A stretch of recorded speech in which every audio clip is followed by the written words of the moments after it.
So the other night, Manchester United had 70% possession at home to 10-man Everton, yet throughout the second half we failed to create a chance of any real meaning. The big problem was a real lack of attacking balance. Manchester United offered little to nothing down the left-hand side. Now this wasn't for the lack of trying. We can see in the percentage split of the Manchester United attack, United were trying down the left-hand side pretty much as what they were down the right. So this wasn't for lack of trying. We also saw United making changes. We saw both Dalot and Mason Mount get substituted onto the left. Ruben Amorim was seeking solutions, but it didn't work. Manchester United did not create chances from wide on the left-hand side, nor did we really carry a threat as we were driving into the box. Basically, one way or another, it didn't work. So question one is, why didn't this work? Why were Manchester United so toothless down the left-hand side despite trying to move forward in these positions? Well, I'll tell you a reason at number one. No matter who we played on the left the other night, we did not have a dribbler. We had Dorgu, we had Mount, we had Dalot in the second half, trying to break down 10 men with United dominating the ball. None of these guys are capable of going 1 versus 1 and reliably beating their man. Mason Mount is the closest form to an attacker here, but even he feels a little bit like a midfielder being pushed a little bit further forward.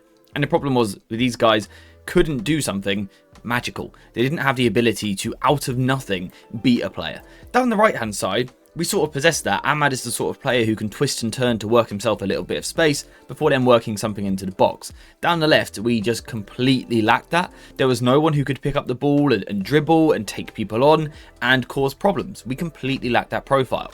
And even if we did get ourselves a little bit of space, let's say we did find Dorgu in a little bit of room, there was just no crossing capability at all. Dalot and Dorgu are outright bad crossers of a football. They're not very good at it. Mount, not so bad, but he's right-footed, so a lot of the time his crossing is going to be coming from this region here as opposed to outside of the opposition. And of course, against 10 men, that was a bit of a problem because Everton were incredibly compact. They got lots of players really close to each other. So what United needed to do was stretch Everton really, and they failed to do so. Dalot and Mount, both on the left-hand side, both right-footed, were both trying to come back inside the pitch, and they couldn't really dribble, they couldn't unlock a block, and it left United very, very stale.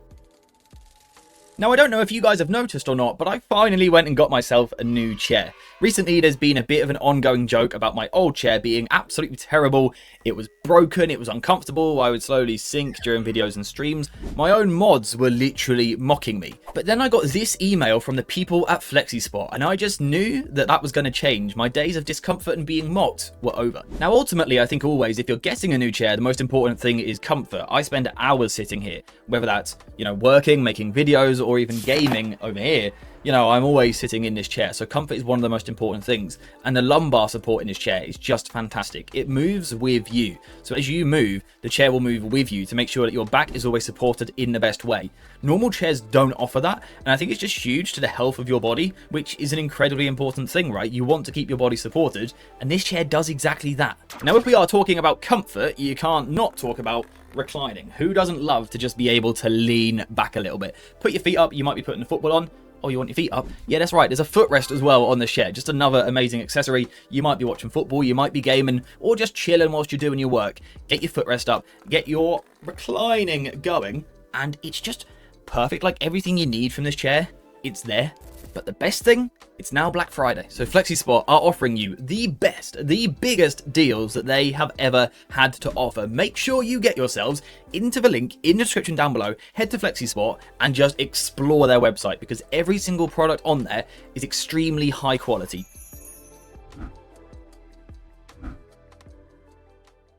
So rather than just sitting here and complaining about what United did, I want to explore some potential solutions, some potential ways United can fix this problem, because it's not a new thing that we're facing here. Ever since Amorim came into the club, we've had a problem with our left-hand side. We got rid of Garnacho and Marcus Rashford, two of our best left-sided attackers, and we have left ourselves a little bit flat as a result. However, I think there are solutions within the squad, and what we're going to do today is go through a few of them, and then at the end, you guys are going to get into the comments and let me know which one you prefer the most. So, the first problem that I want to address here is the balance of the fullbacks within the Manchester United team here. Now, United are in a 3-4-3 or supposedly a back five, whatever, but actually in terms of profile, there's 4 defenders. There's Dalot, there's Shaw, there's De Ligt, and there's Lenny Yoro. The balance here is confusing because we've got two centre-back profiles on the same side of the pitch over here and then two fullbacks over in this zone, which is immediately confusing. No other team in world football would set up with two fullbacks on one side, two centre-backs on the other side. That doesn't really make a lot of sense. Whether you're trying to defend in a back four, for example, things are just a little bit confusing. None of it really works. One of our solutions is to push De Ligt into midfield in possession, for example. So it doesn't make sense. So the first thing that I want to do is get one of the fullbacks on the other side of the pitch, and the easiest way to do that for this particular solution is going to be to play Amad at wingback. We want an attacker at wingback, and for this solution we are going to switch Amad out towards the left hand side. So he's going to come into this position here and Dalot is going to move across. So what we are essentially doing is taking the 11 that finished or that played large parts of the second half against Everton, and we're swapping the wingbacks round. Why would you want to do this? Well, in the first phase it makes it easier. We know that Amorim goes to a back four in the first phase. He said this himself. Playing like this, rather than putting De Ligt into midfield, makes a lot more sense. We've got two midfielders in midfield, fullbacks at fullback, centre-backs at centre-back. That makes a lot of sense. It's a lovely balance. If we want to defend in a 4-4-2, this makes a lot of sense. Again, it's a great balance, so it just makes sense to do this. In terms of solving that problem of being attacking, being threatening, I think we get the immediate advantage of having a left-footed player on the left in Amad and a right-footed player on the right in Dalot. So two players which you would think will naturally play outside of the pitch. And when we're trying to break down low blocks, I always feel that that's something that's very important. Particularly sort of in the middle phase and just before you get to the final phase as well. I think you've got to stretch these teams horizontally, laterally across the pitch, and playing outside is the only true way to do that. So Dalot's right foot down this side is likely to sort of draw the opposition out, and Amad's left foot down the left is likely to do something similar. The other thing I like here in terms of the balance that we've got is a winger on both sides of the pitch. So the left side we've got Amad, who profiles as a winger, so he is someone who can dribble and take people on, go 1 versus 1, which is exactly what we lacked the other night. But we've still got it on the right hand side as well, because Mbeumo is still over here. So both sides of the pitch have a winger that we can use. I also think the wide dynamics are actually a little bit more simplified if we line up like this. Dalot and Mbeumo just sort of partner like a typical fullback winger partnership, which is what most players are used to working in, as opposed to a wing-back and an inside forward. So rather than having Amad, who sometimes clashes with Mbeumo, instead we've got a player who naturally is going to overlap onto his right foot, and we've got Mbeumo, who is naturally going to come inside onto his left foot. He's a brilliant goal scorer, so it makes sense to get him closer to goal, rather than always rotating with Amad and going out wide. But he could still do that, which is one of the fun things of this idea. On the left, it's a little bit more complicated because we don't have a fullback over here all of a sudden. Although Luke Shaw can still join the attack like he did the other day. The important thing is we've got a fullback and a winger now when we do this. The other day, it was Shaw and Dalot trying to break down a low block. Again, two fullbacks. At least we've now got a winger profile over this side to sort of add that bit of flair to what we're trying to do. In terms of the balance with the rest of the team, I think the fact that Mount is playing in the left 10 means that Bruno can probably get a little bit further forward sometimes as well, which I think is good. I think all in all, this is a pretty decent solution to United's problems. The only concern is that it forces Amad wide, when typically I think he prefers to play a bit more central. Okay, so let's now reset the team completely back to what we saw for large parts against Everton and try and explore a different solution. We want to get Amad away from the left wing back position this time because we didn't like the fact that he was forced to play out wide. So perhaps we want him playing on the right. If we want a winger at wing back, let's put Amad in his best position on the right hand side. The problem is we've now gone back to having two fullbacks on the same side, so something needs to change here, and we need to change the orientation of the backline.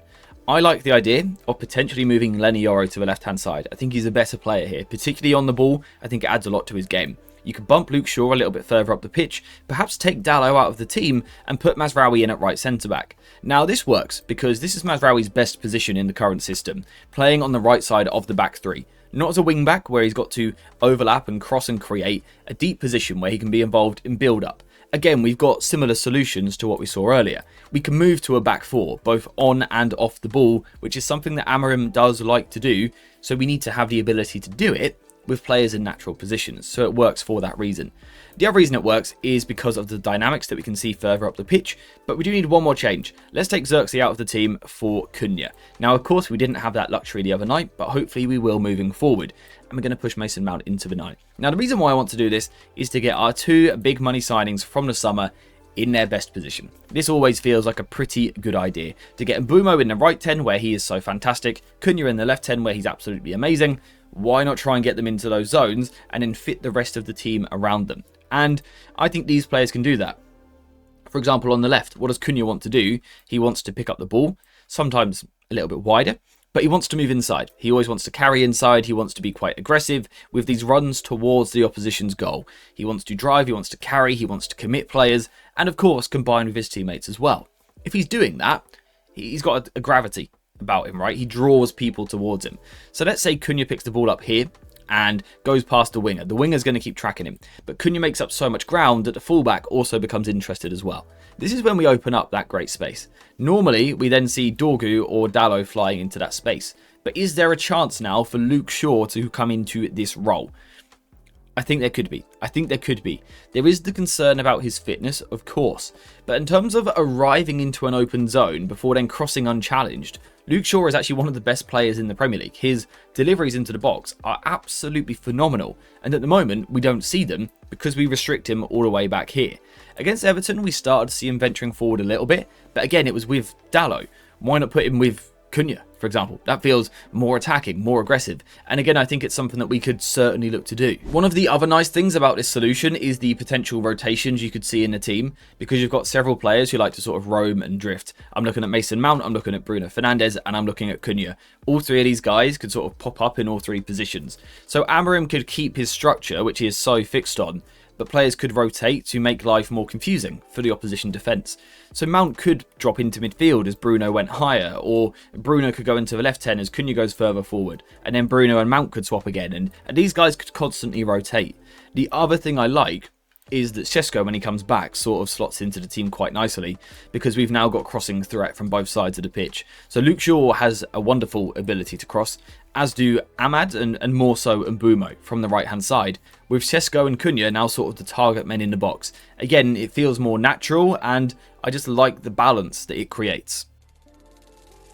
Okay, so let's once again reset the 11. This is what we saw at the start of the second half against Everton. But actually, this isn't the 11 that I'm interested in. I want you guys to think back to the match against Tottenham, where we saw some players playing in slightly different positions. I want you to take that starting 11 and imagine that Ahmad is the right wing back and Mason Mount is moved into the right 10. So let's picture what that looks like. So we said Mount comes into the right 10, easy for me to say, and Mbeumo plays in the left 10, where he played very well against Spurs. Cunha, of course, comes into the team up front, and Ahmad plays as a wing-back. So we haven't made too many changes here. This is very similar to an 11 that we have seen from Amorim before, except, like I said, Ahmad is now wing-back, which we want to see, and we found those other solutions. Now, unfortunately, with this idea, we don't solve that problem of, the 2 full-backs and the 2 centre-backs. Perhaps you could, if you brought Mazraoui into the side, you could, for example, take Luke Shaw out, you could put Yoro to the left, you could bring Mazraoui back in. That's something that you could do. But what I actually want to explore is a bit more of an advanced idea on the ball, and something that has been suggested to us here on the channel before, and that's using Dalot, not a fan favourite I would say right now, but using him in a more advanced role, a more technical role, an inverted role. So rather than Dalot, our wing-back, flying down the left-hand side and overlapping over here and trying to cross, which he can't do, why not put him in a position where he can do what he can do, which is get on the ball and pass and be press resistant at times and be quite physical. Is there an opportunity now for Diogo Dalot to invert into midfield, to come into this position here? Now, we've seen him playing here before under Erik ten Hag, and at times he did very well. There was a particular game against Nottingham Forest where he played a huge role playing as an inverted fullback. Is there potentially an opportunity for him to do this from wing-back, being right-footed, coming from the left? It sort of makes sense, and that moment might be there for him. The question is why? One, you get him in his better role. He's not flying around on the overlap and crossing, he's in build-up phase. But also because it allows other people to play a little bit differently. Bruno Fernandes does not need to be here if Dalot is. So Bruno Fernandes can just slide up the pitch a little bit into the left 10, giving our best player at the club his best position. his best role. One where at times he's in midfield, at times he's in left 10. That's what he wants to do. Mbumo, left foot, could spin a little bit wider into that left channel. He's a very good crosser. Maybe that's something that we could use.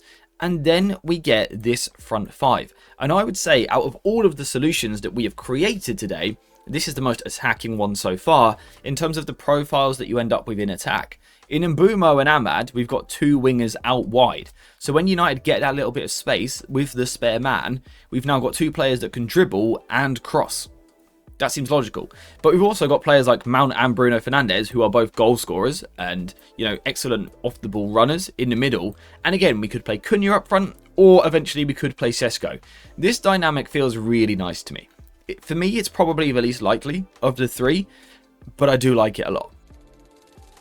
So the final question now is, which of those three solutions do you prefer the most? I want to hear your thoughts in the comments. Give me 1, 2 and 3, your order of which one you like the most through to the least. And also, let me know if you have any other solutions that don't require Amorim moving away from his 3-4-3, because that's never going to happen. He's too stubborn to move away from it.